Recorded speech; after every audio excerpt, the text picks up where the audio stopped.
Oh, nice.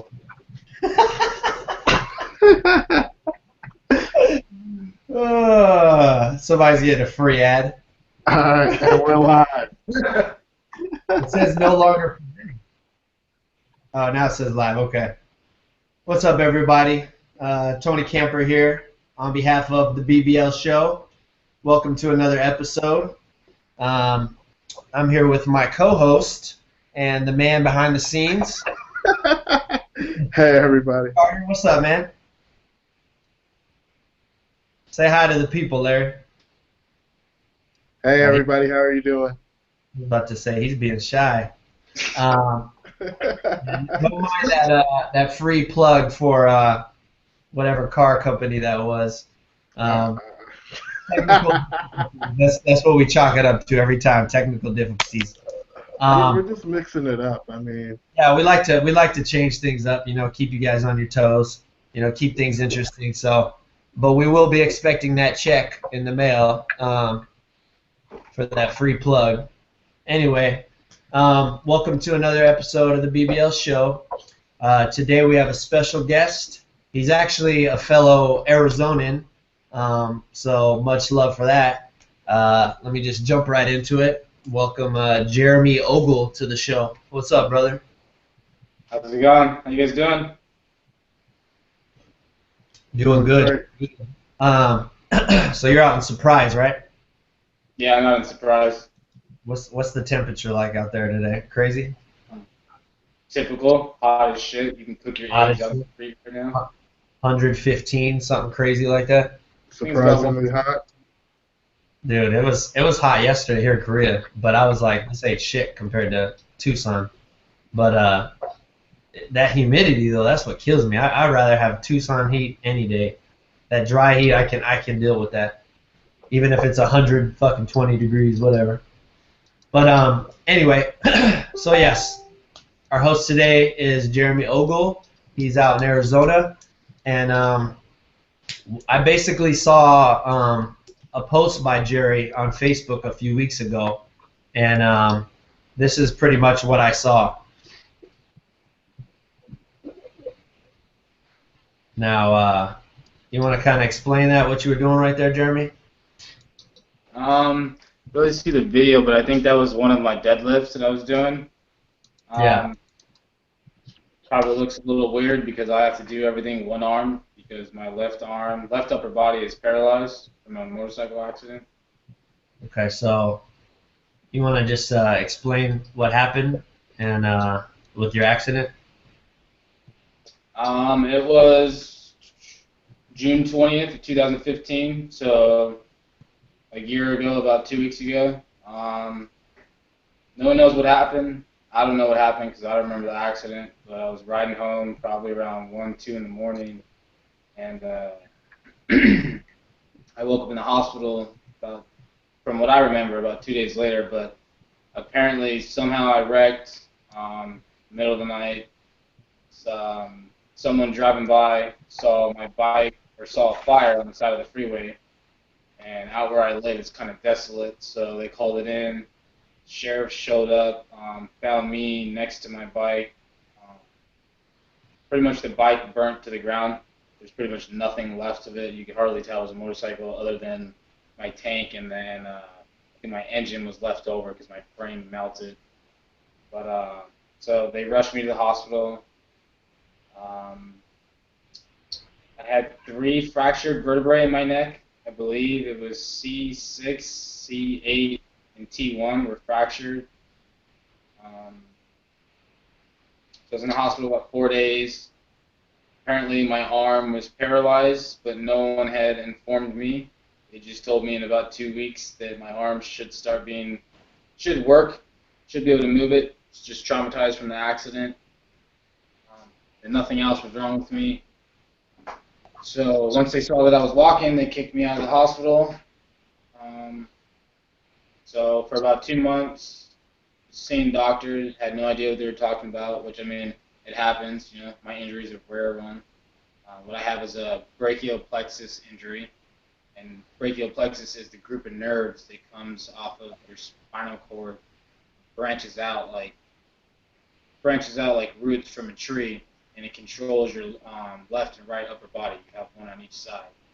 So I ended up I ruptured the nerves for C5 and C6 along my brachial plexus just below my neck, and then C6, C7, C8, and T1 I yanked out of my spinal cord. So my nerves are yanked out of my sockets, which pretty much means nothing will ever be done for them. Nothing can be done, no cool robotics because main fuse is pulled out, so nothing's ever going to happen. But keep in mind, I didn't find that out. Found that out probably about 3 months ago about my nerve problem. Took me 9 months to find out. 9 months to find the right doctor, knew what he was talking about, and to get the right tests approved by my insurance for me to get the right MRIs and CTs to know exactly what's wrong with me. So when they released you, you said they told you your arm would start coming back. Did they already know that that wasn't true, or were they just kind of giving you a broad, prognosis? To be honest with you, the hospital I was taken to, they take you to die. Really? Wow.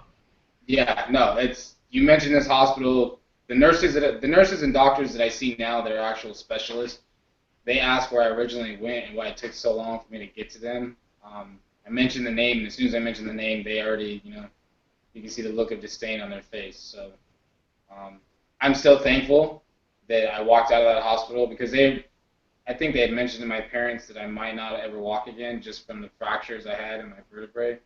So I'm thankful that at the end of the day, it's just my left upper body that's paralyzed. Mm-hmm.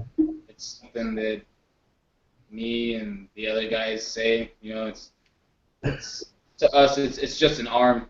After a while, you come to realize it literally it's a three-legged dog still is happy. That's the way I see it. That's a good analogy. So once you were able to get the test done to figure out what was really wrong, what happened after that? Like, what was the next step from that point?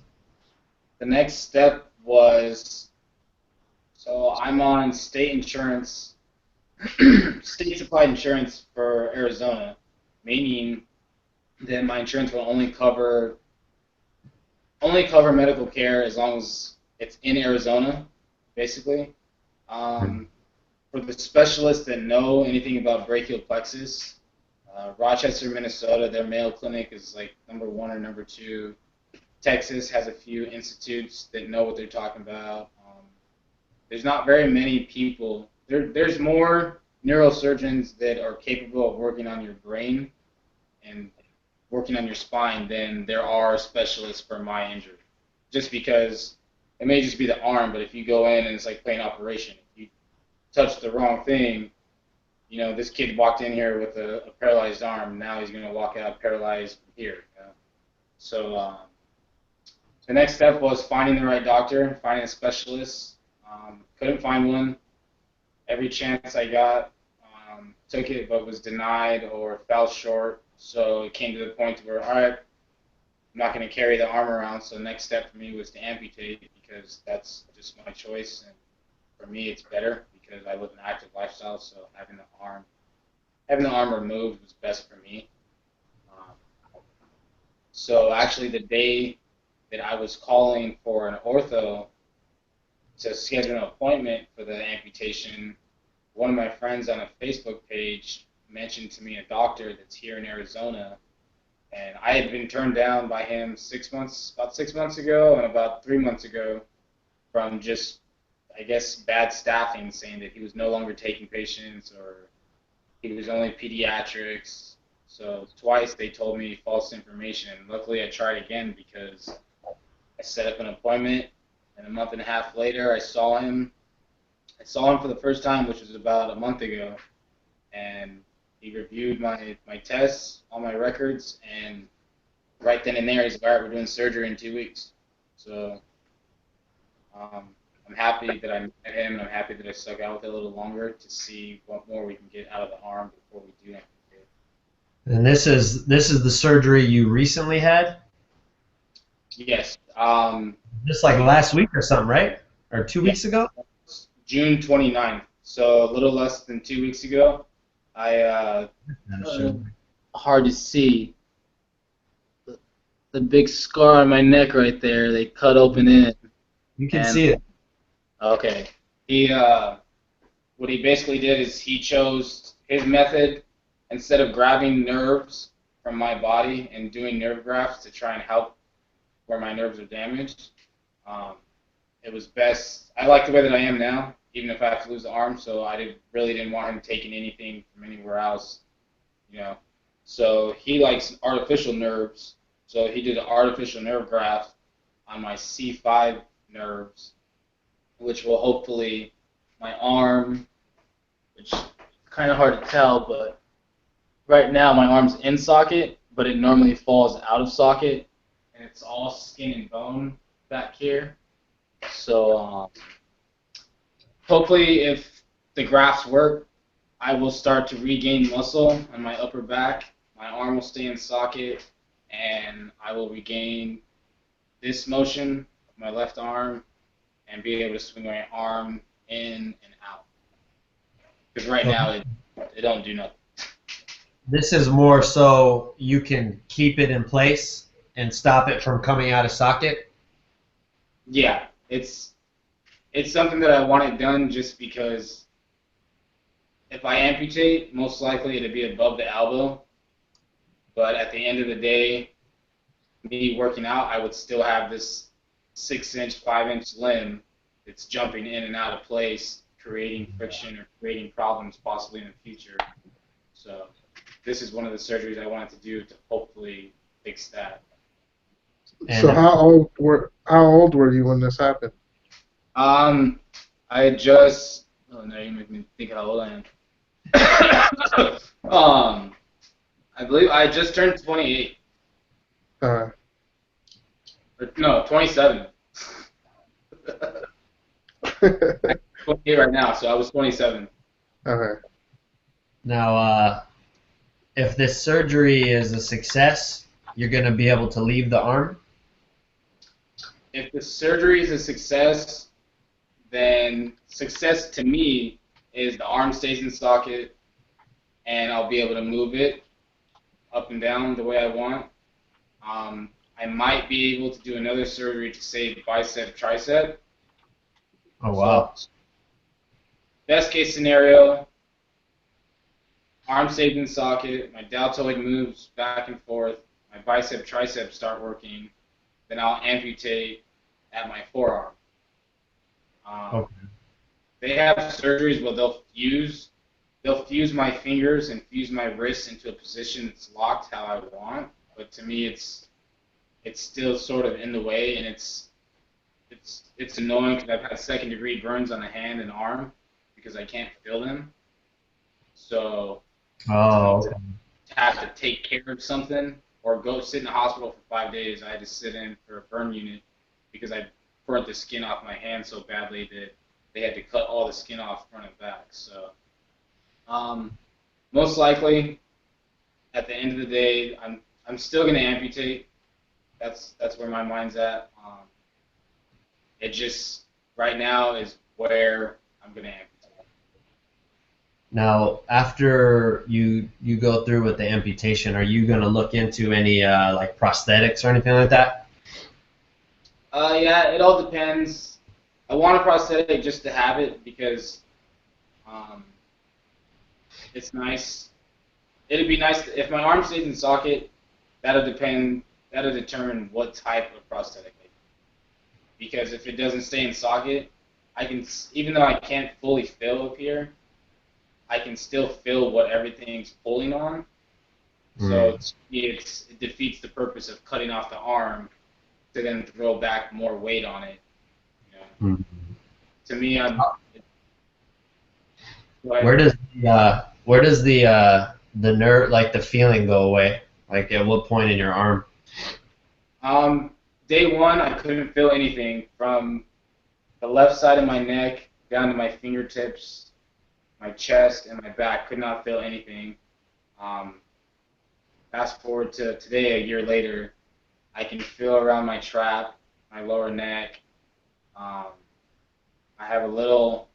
It's not the way you would feel it or the way I feel it in my right side, but I have sensations. And I feel Mm. pressure, kind of halfway between my shoulder and my elbow. But there's still part of my chest, like my pec. I can't feel my pec at all. Mm. Um, I just started being able to control my pec about 3 months ago, which is good, but I can't feel it. So Okay, so it sounds like you have a pretty good idea of where you're at and what you have ahead of you as far as surgeries and things like that. After your accident, once you started finding out what was wrong with you, um, tell me about what kind of rehab you had to do and things like that. all right, so first 2 months, like I said, they didn't tell me anything. So I sat on a couch, sat on a love seat couch for about 2 months, staring at a clock every 4 hours so I could take my pain pills. I didn't do anything, nothing productive. It was, oh shit, passed out from my pain pill or wake up and it's like, oh, 30 more minutes, I can take another one. And then I saw a doctor that told me, you should be doing physical therapy because if you don't use it, same with you guys, but like everything in the arm is good itself, blood flow. It's just the nerves. So the circuit's cut in half. So it's not telling I can't tell my arm what to do, but it's still getting blood flow. Everything, it's still getting nutrition. It's just weaker. But so I started going to physical therapy twice a week. And then I've been doing that, figured past 10 months with doing physical therapy. But around my 6 month mark, I stumbled across one of my friend Trevor's pages on Instagram of a guy hanging. Well, he had a pull-up bar in his doorway, and he had a resistance band on it. And you put the resistance band, put your arm through it, so that way it sits underneath your armpit, and it helps keep the left side up. He was doing push-ups. So, I mean, honestly, the next day, I think that weekend, I was at a Swap Mart with my mom and ended up buying a pull-up bar, then went to Walmart and bought some cheap resistance bands and told myself, it's time for a change. Decided I got off all my pain meds. I refused any new pain meds. Um, 'Cause, I mean, they helped, but they were just taken away from my everyday life, and they weren't doing, to me, they weren't helping enough. Going to the gym does more for me than any pain med ever did. But Okay. So on that note, how did you end up discovering, how did you end up getting into the gym? like I said, seeing my friend Trevor do what he was doing, and then pull-ups. So I told myself, one pull-up a week, or one push-up a week, one pull-up a week. So started doing that. Then it was one a day, after a month.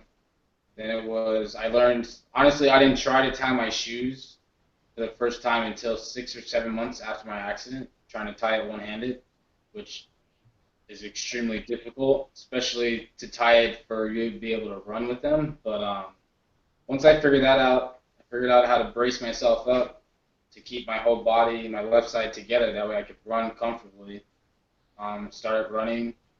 Did that for about 2 months. Then I'm not a gym person, so I'm that person that everyone would Snapchat or take pictures of. I'd be the guy in the meme on the machine doing the dumbest shit. So, which to me it wouldn't bother me. I've always had self-confidence, so I wouldn't care. It's just I wasn't ready to be Snapchat famous for all this dumb shit. So I worked out at home in my garage for about a month, just just working with bench pressing, um, learning my new way that I had to do it because I didn't work out before this. So it was just hard learning everything for the first time, especially having to learn it a whole completely different other way with no one to teach me other than looking at Instagram videos. Well, here's a video of you actually bench pressing. So you want to walk us through this, how you have to do it? Yeah, so basically what I've learned from the guys that have taught me is in order for us to bench press and to keep our spine straight and basically to help being able to push the weight up, if my right arm is good, then both my feet go to the right side of the bench. If I have both my feet how you guys would, one off to each side, I can't bench the same weight and it just feels super awkward and feels like I'm twisting my spine too much just trying to push the weight up. So doing it this way keeps your spine straight, and I'm guessing it helps you get, proper leverage or whatever to be able to give max effort or whatever. Yeah, I can probably, I mean, I can't bench a lot of weight. I think my max is 75 pounds for 3 reps, which, I mean, to me, it's a lot. Even when I don't think I even benched that when I had 2 arms that worked. So, No, if I was to go in the gym right now and try to bench with one arm, I'm pretty sure I wouldn't even be able to put that much up. Yeah, I have to agree. I wouldn't be able to put that up one arm. I'm not even sure I could do one arm.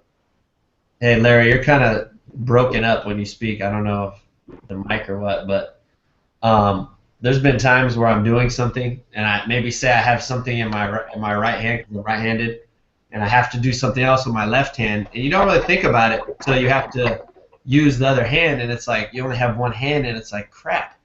Like maybe being on the phone and I'm trying to like tie my shoes or something. You mentioned tying your shoes, and I'm like, dude, I don't know how I would do that. I'm picturing it in my head, and I'm like, it boggles my mind. So when I see things like that, like what you're doing, it's definitely mad respect, because it takes a lot of patience and I want to say determination to do that. Because me, I get frustrated, and I'd probably be like, the hell with this, and buy those shoes that have the little Velcro, like when you're a kid. I have some. My mom bought me some Nikes that have Velcro.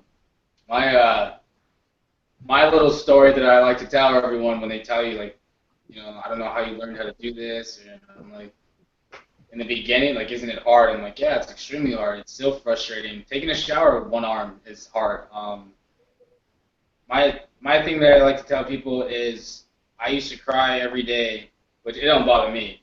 I used to cry every day just trying to make a sandwich because you don't realize when you're making a sandwich, when you go to spread the mayonnaise, or I like peanut butter and jelly. Try making a peanut butter sandwich tonight with one hand. I guarantee you, the most difficult task you've ever done in your life. It's probably sliding across the table every time, yeah. Yeah. But now I'm looking at it, I'm pretty good at making it.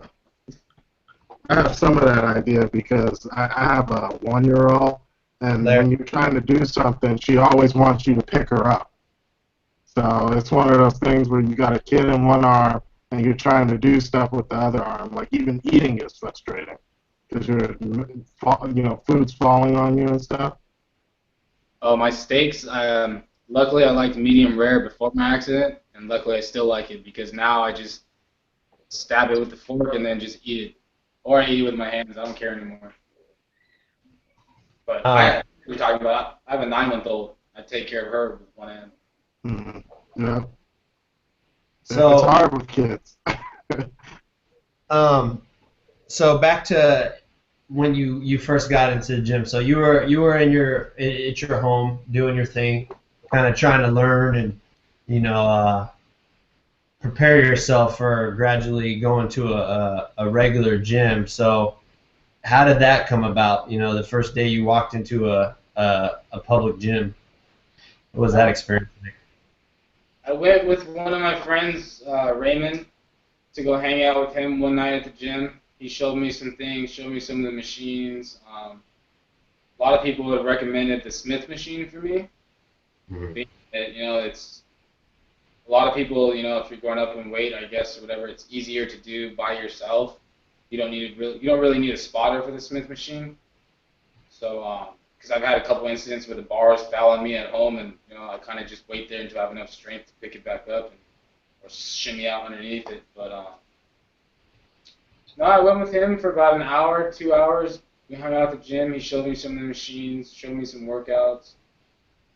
The next day, I went and signed up. And normally, I'm a runner. I've been running since 3rd grade. So when you get me in a gym, you get me around other people, a little bit shy. So the treadmills are the first thing you see. So I'll run straight to the treadmill, and I'll be there for 2 hours. And then it's like, all right, cool, time to go home now. But To the gym.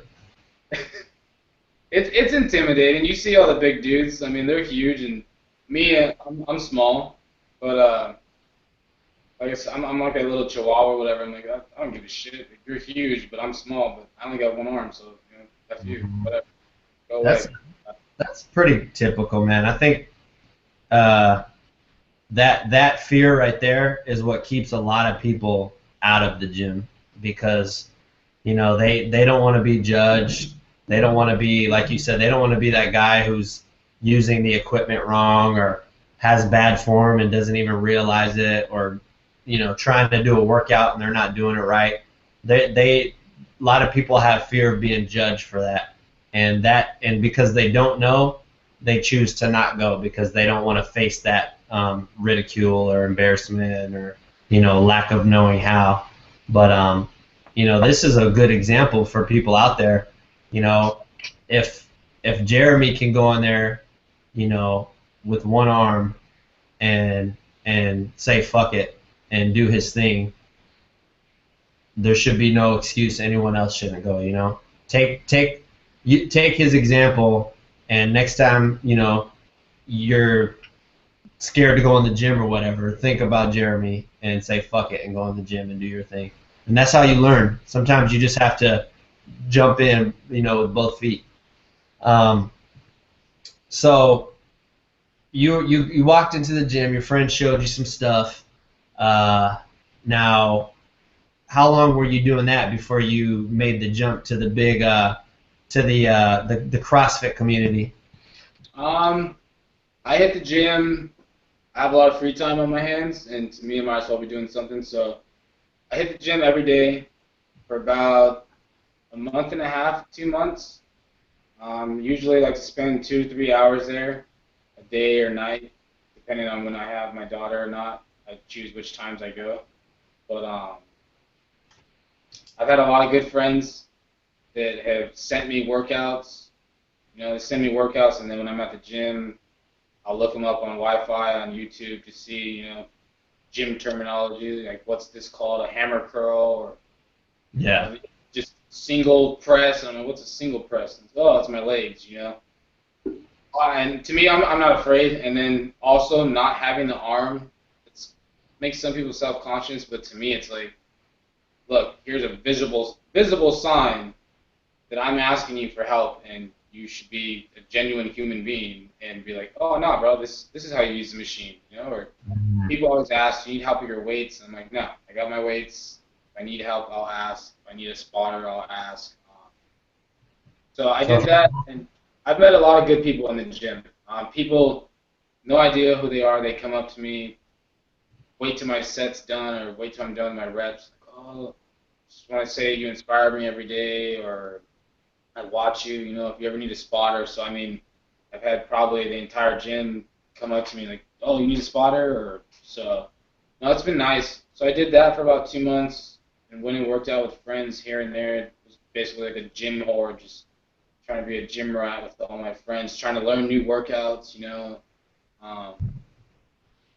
So I did that, and then one weekend, it was Memorial Day weekend, I was on my way home from camping, and I hit up one of my friends, Julianne. She does CrossFit out by me, and it was getting kind of boring going to the gym, being that I don't have that many friends that live near me to go with me every day.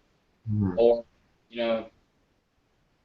basically it's nice having the people at CrossFit around you, because I mean, not that everyone wasn't supportive at the gym, it's just these people, we all listen to the same music while we're working out. When you're at the gym, everyone's got their headphones in. So to me, it's more of a family community. So decided to do CrossFit just because it's crazy, and I didn't get the way I am today by just doing the normal routine. So, figured, what the hell? And back to my friend Trevor, they got me into all this. He does CrossFit, one arm. You know, his arm's already amputated. So everything that I do, he does better. And then there's guys above us that are doing it even better. I mean, there's a guy, I just watched him try a clean and jerk 200 pounds with one arm. He can snatch one arm and snatch into a squat 135 pounds. That's me. That's more than me. Guys with two arms can't even do that. Your friend Trevor, now, was this your friend before everything happened, or is this someone you met after your experience? It's after my experience, and it was just shortly after I learned how to tie my shoes and go for a run. Mm-hmm. I took a picture of me, I think, sitting in front of the mirror with my shoes tied and my brace set up for running, you know, and was just proud of it and put it on Instagram and hashtag brachial plexus injury. And I was looking at my picture one day and I accidentally clicked on it, and I wasn't even searching for anything, but I clicked on brachial plexus injury and it showed a bunch of people, and he had it tagged in one of his videos, and that's when I saw him do the push-up, doing pull-ups, jump roping, and I was like, wait, what? Like, I can still jump rope with one hand? Like, Yeah, I saw that video. Larry posted it earlier. Yeah, I didn't even know that was possible. yeah, I'm sorry, go ahead. there's companies that make, they professionally make them custom pulls for people with one arm, you know. But mine's just homemade. My coach made it for me, actually, and I mean, it works perfectly fine. It's made out of PVC. You just take the rope inside of it. So. Now, is this guy Jeremy? Is he out in Arizona too? No, Trevor's in. That's what my bad. Yeah, he's in. Try to do it all sneaky. Nah, Trevor's in Texas. He's in. I believe he's in San Antonio. Go Spurs, go. Okay, so you got into CrossFit. What kind of differences did you see as far as working out normally and then switching to CrossFit? You had said something about you started seeing a lot more results. So the thing I like about traditional weightlifting or bodybuilding is you have a set day that you work a part of your body. So you can go all out on your arms, and your arms will be tired, but you're not going to hit them again probably for another 2 to 3 days, depending on your circuit. CrossFit is all day, everything, every day. Like, I love legs, and I do CrossFit every day, sometimes twice a day, and I'll still go to the gym and put in an hour on legs twice a week. So, but no, it's just, I say it's retarded because to me it is retarded. It's like you're preparing for a battle. Like, if the world was coming to an end and you needed someone to back you up, go with the CrossFitter. Because it's not every day that you're going to need someone to move an 800-pound rock. And honestly, that skinny, sculpted CrossFitter is probably going to be able to move that rock too and still be able to keep going. Well, they call it functional fitness. It makes sense. I mean, you're using your whole body, and you're able to incorporate everything, and your whole like core and everything is strong, so you're able to do a lot of these things that some people can't do. I got nothing but love for the CrossFit community. I got a lot of CrossFit friends, and there's a lot of ego out there. There's a lot of guys who are in the weightlifting community or powerlifting or whatever that probably try to bash CrossFit. But to me, whatever is getting you in the gym and helping you better yourself and change your life, I'm all for it, especially if it's fitness related. So big shout out to the CrossFit community. But you're actually part of another community, which is called the adaptive community, right? Yeah, I would be considered an adaptive athlete.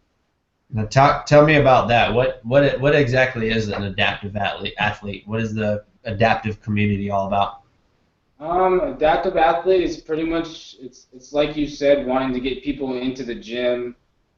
Basically, not even necessarily just the gym, but to better yourself within the community, to help yourself because by me helping myself and me getting off the couch and stopping on my pain meds and getting to the gym and bettering my life, now people are watching my videos and now they're getting off their ass. They're learning how to tie their shoes. They're starting to run. I'll say I've been in touch with some my friend Vanessa. I've known her for 2 weeks now. I met her 2 weeks ago in downtown or in Phoenix for a Rush Club Nation event, and she's a wheel water, so she's in a wheelchair. Okay. She's in Canada right now. She just competed in the championship and she placed second. But it's just about getting people to get back into their life, to enjoy life.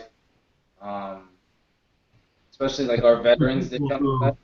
This is for people who have been, lost a limb or have some kind of disability, right?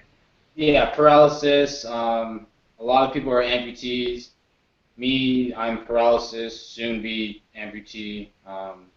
There's wheelchairs. There's people that are paraplegics. There's people that can't do anything.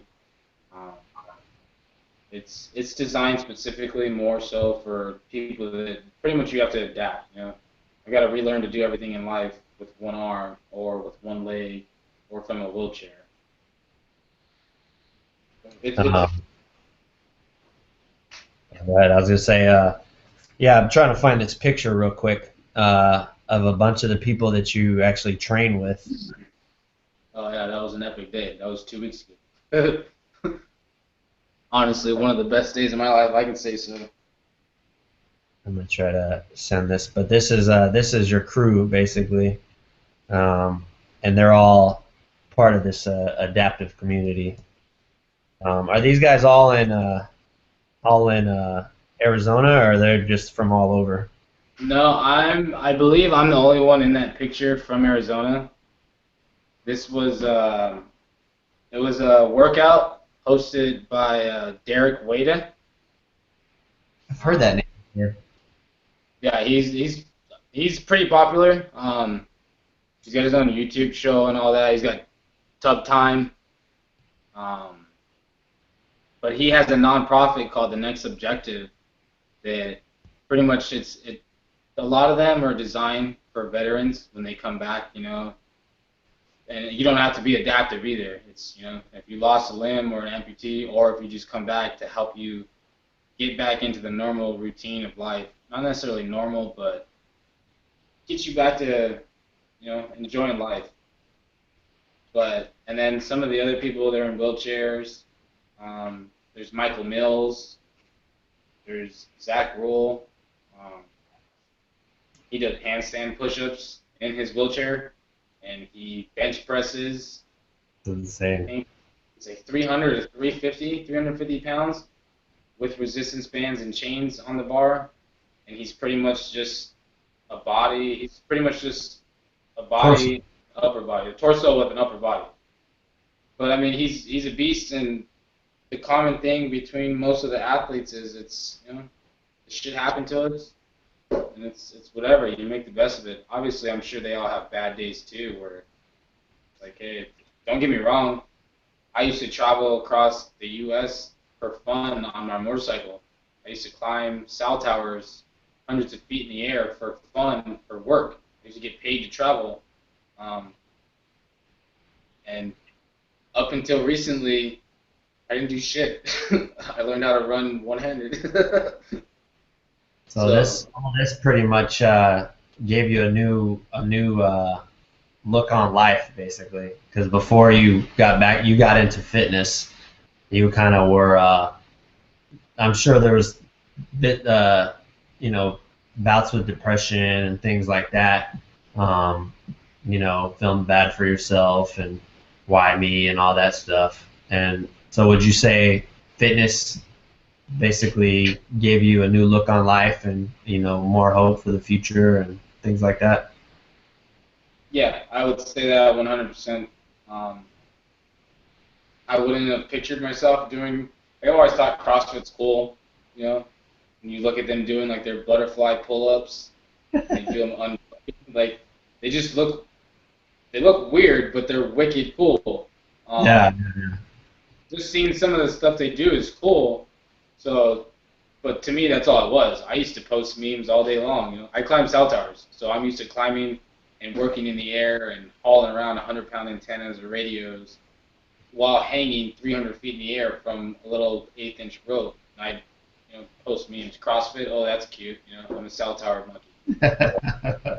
Now that I do CrossFit, I'm like, people do this for fun, and you pay for it. Like, but I love it. It's like I said. I went to a Rush Club event 2 weeks ago, and ever since then, I've learned that there's an organization called Crossroads, and Crossroads will help me pay for, like, if I go to compete, they'll help pay for my flight or hotel for me to go to another state to compete. They give me a grant. If I want to get my CrossFit certification to be a level 1 trainer, they'll help pay for that.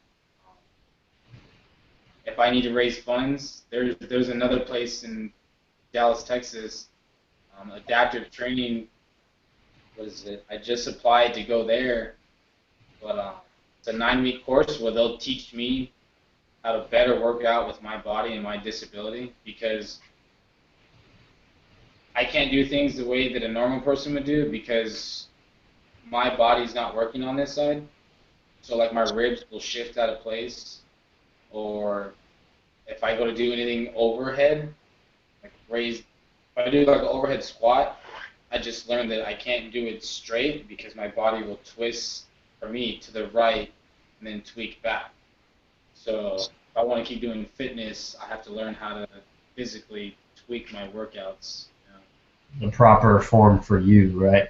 Yeah, my form is going to be funkier. My form is going to be funky. I can't just be straight on.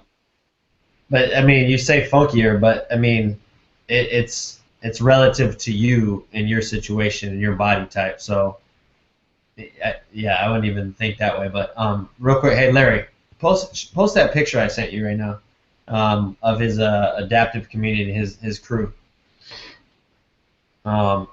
Give you a chance to kind of give a shout out to some of your people out there.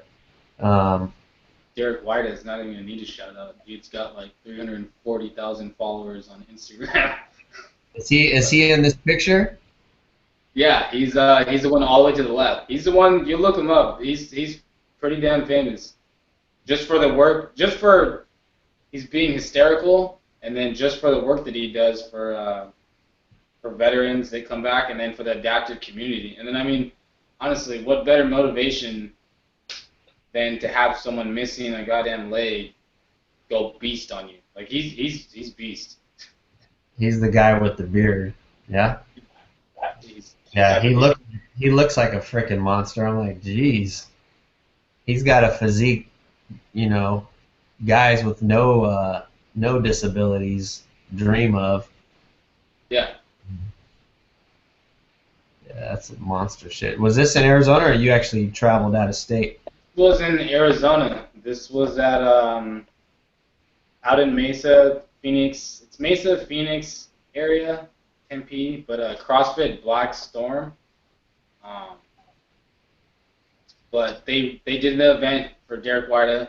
He had the next objective workout, and they were all in town because of Rush Club, but they held an hour-long workout. And I think there was at least 100 people that showed up, but there was a group.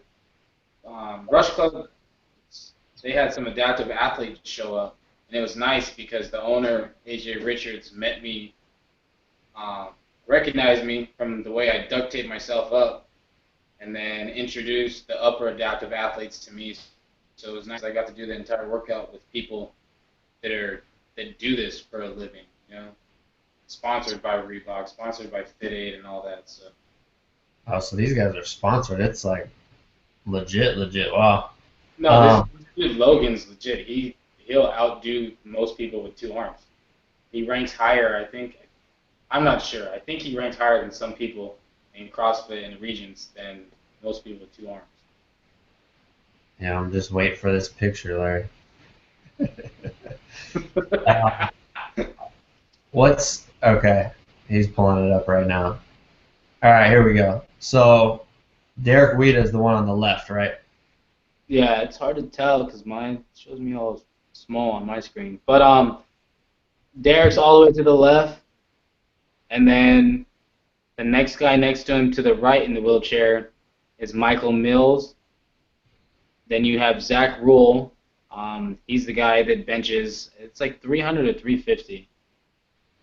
Either way, it doesn't matter. I can't do that. Yeah, insane amount of weight, more than me. Easy. But then next to him, the girl in the wheelchair, that's Vanessa Cantu. She's honestly been one of the biggest blessings in my life in the past 2 weeks from meeting her, as far as helping me with this community. But you have the 3 guys on the right. The one in the very back on the right is me, and then the guy on the ground in front of me is Jonathan Lopez, and then the guy in the very back next to me, missing the arm, is Logan Aldridge. But no, they're all beasts. I don't think there's really any other word, but they're all humble and kind people. They treated me like I was, just one of their friends. Showed me different tips on how to work out better for me. And they do this for people all over. So. Well, shout out to those guys. What's this Rush Club? You keep saying Rush Club. I'm curious what that is. Rush Club is an organization that AJ Richards started.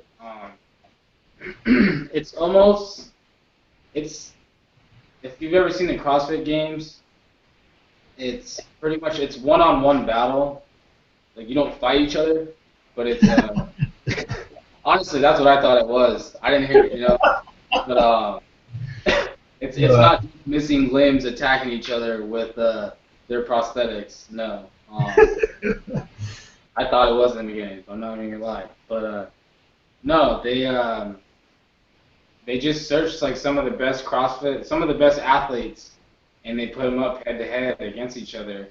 Well, not to say that the adaptive side is cooler than someone with 2 arms or 2 legs working out, but in a way it kind of is, just because to me it's but that's not what it's about. It's all about there's team competitions, there's women's titles, there's lightweight men's, there's men's, and they just had the first ever one for wheelchairs, where these 2 guys battled it out, and they have different CrossFit workouts that are designed for these adaptive athletes. No matter what your disability is, you go against someone that's the biggest and baddest, and you give it your all, and hopefully to have your, at the end of the day, walk away with the belt and have your name crowned as being the champion for the time being. So, but it's at the same time, Go ahead. Go ahead, dude. It's bringing awareness, because had it not been for Rush Club, they would have never brought the next objective workout with Derek Weida. I would have never went to that workout, because I follow some of these guys, and I follow them all on Instagram, but if it wasn't for Rush Club, I would have never went that morning. I didn't know they were going to be there. I went to go be the little badass with 1 arm, busting out this workout to go rep my gym, to go rep my box. And then when I showed up and they're all there, and I'm like, fucking kidding me? Because, like I said earlier, you're the big dude, but that's cool. I'm the small dude with only 1 arm, and I got twice the fight, Now I'm next to dudes that are already missing the arm, and they're already twice my size still. And they're the big dude, right? Be back down here, but nah, they weren't like that. So it's just been a blessing. A lot. Well, that's and I definitely wanna if anybody's out there who wants to kind of look into this, somebody might be sharing your same situation and wants to get into this adaptive community and learn more about it, or the Rush Club, get into CrossFit or any other kind of fitness outlets to help change their lives. What would you recommend as far as how they could go about that? It's for my injury. It's find a Facebook page sometimes, but I would say the #1 website now that I know for any injury, I would go to Crossroads. You can look them up online. I don't know the exact website, but it's Crossroads Adaptive Athletic Alliance. And Okay. you can find them on Facebook, find them on Instagram. They have a www. So, but go there, and like I said, they'll help you. They have seminars for coaches, for CrossFit coaches, and I think regular personal trainers. They have adaptive seminars where coaches can go and learn how to help people with adaptive ability. So someone comes into your gym and you have no idea what you're doing, which is probably 99% of the case. But now you don't have to turn away, not necessarily business, but you don't have to turn away that person, because now you can help them by learning more about, there's people, like I said, there's people in wheelchairs that are outdoing people that aren't in wheelchairs. I go shooting with about 16 guys that are all wheelchair bound once a month, and they go kayaking together. They do their own trips, so it's a big world. Yeah, so if anybody's out there, you're not alone. There's whole groups of people, communities that will embrace you and help you and teach you and share with you, and like I said, you're not alone. So seek that out, and if we get the links or whatever, we can post it to this video. So scroll down in the comments and check that out. And you can always reach out to us, reach out to Jeremy. We'll gladly guide you in the right direction, help you out with that. But before we wrap up, I got a couple more questions, and then we'll call it a day. But you were talking about competitions and things like that. Do you have any aspirations to compete yourself in any of these events? Yes. All depends on my surgeries. Like right now, I'm limited to some things I'm able to do, just being that I had surgery and I need to be patient to let these nerves try and do their thing. Sometimes it takes a year or two to get full results, to see how they're going to work. But hard to do.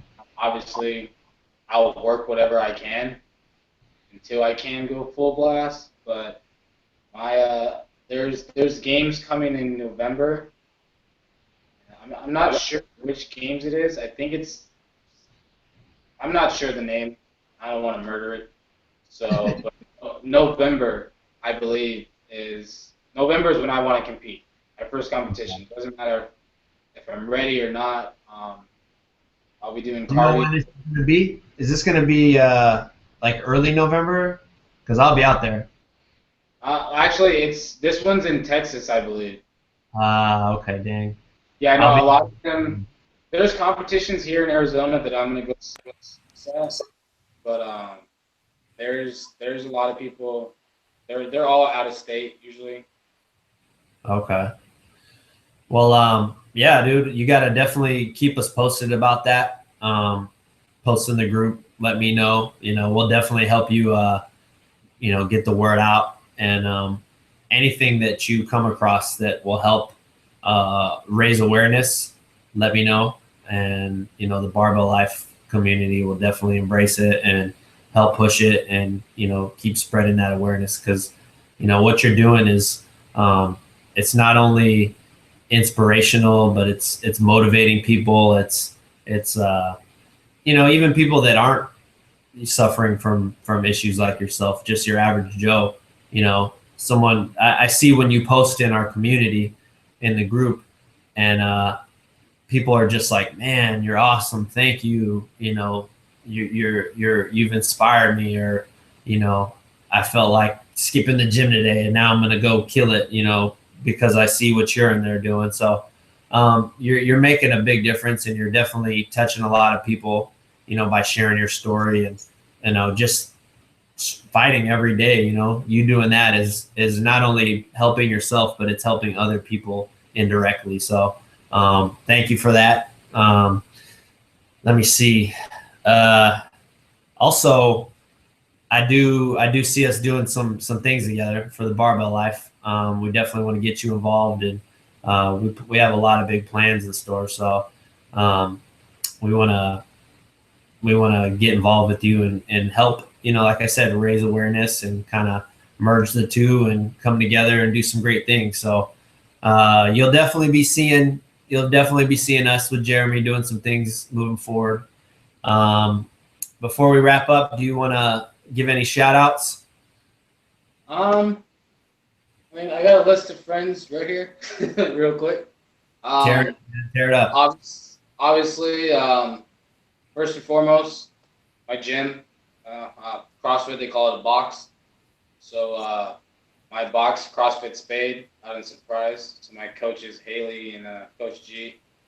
Like I said, my friend Trevor, he's always going to be up there for me because, even though he didn't intentionally do it to help me, he did help me. Jonathan Lopez, Logan Aldridge, Vanessa Cantu, Michael Mills, Zach Rule, Crossroads for doing what they do, AJ Richards over at Rush Club. Very big thank you to him. They're doing a documentary on me right now. Should take about a year till we're done with the surgeries and amputation, and then make my way to the Rush Club stage to but to challenge the upper adaptive athlete, whoever was the champion at the time. So I'm pretty stoked. I got some big shoes to fill, but it's nothing to me. This ain't my first rodeo, so I'm ready for it. Well, if anybody can do it, man, it's definitely you. I guess what was the name of this documentary? Do you know the name yet, or still in work? Adapt and Thrive. Oh, and then real quick, I can't believe I forgot. I have a 9-month-old daughter. She's my biggest motivation, my inspiration, my drive behind everything. Seeing her the way she adapts with me, having to do everything one-handed, it's all that I need. I've never held her with 2 arms or 2 hands, so part of the reason I want to get the arm back, at least enough to where the arm works around here, because then I can say I hugged her with my own 2 arms. I hold her with 2 hands, but just something like that. But no, my daughter and my family, they're just I'm at right now for what it's okay. Well, shout out to all those people. They like I said, all the people that you've touched, they've indirectly, been a part of that as well. So thank you. We really appreciate you coming on the show, bro. Appreciate you sharing your story. It's amazing. Keep posted in the group. Like I said, we're going to do a lot of things together moving forward, definitely. And before we wrap up, do you want to give any last bit of advice, or for people out there who may be in your similar situation? Just remember that at the end of every day, like, the best you can do is give your best. And I always say that even if you take 2 steps backward, you got to think of it as an opportunity, the opportunity that you have blessing to be able to go that much more farther ahead. So if you're 12 steps back and then you go 14, well, guess what? Now you get to go 16. Or you have that much more to go. No excuses, because excuses ain't going to get you anywhere. No excuses. Well put, man. Well, again, thanks for being on the show, man. We'll definitely have you back probably later on after the documentary. We can talk about that and, your competitions and things like that. But on that note, Larry, glad you came back and joined us. Yeah. You tell me to pull up that picture. It froze my computer. Well, you wanna take over and wrap it up? Sure, I'll go ahead and do that. All right, as you guys know, our show is brought to you by Barbell Nutrition. We have our plutonium supplement, which is our pre-workout supplement, and we have Chain Reaction, which is our post-workout supplement, and Thermite, which is our fat-burning workout. And I know we've been saying this for a while, you guys, but bear with us. We had some technical difficulties at the lab, and so they had to reapprove our labels. And so as soon as they approve those, we'll know what the final ingredients are, and we'll be able to update you guys on the mailing list and tell you guys what's going on. So I know that's frustrating because I know some of you guys have been holding out on supplements, and I promise you we'll do it big, for everybody on that list and make up for us not being able to do that. So thank you guys definitely for bearing with us on that. And so on that note, if you have any final words, you guys, and also thank you, Jeremy, for being on the show today. www.barbellnutrition.com. Get on the mailing list. You'll get all the info on the subs. You'll get special discounts that won't be available anywhere else. And also, you'll get all the news on the Barbell Life community, on the shows, on the shirts, and all the products we have in store. So get on that mailing list. And on that note, that's it. A wrap. We're out.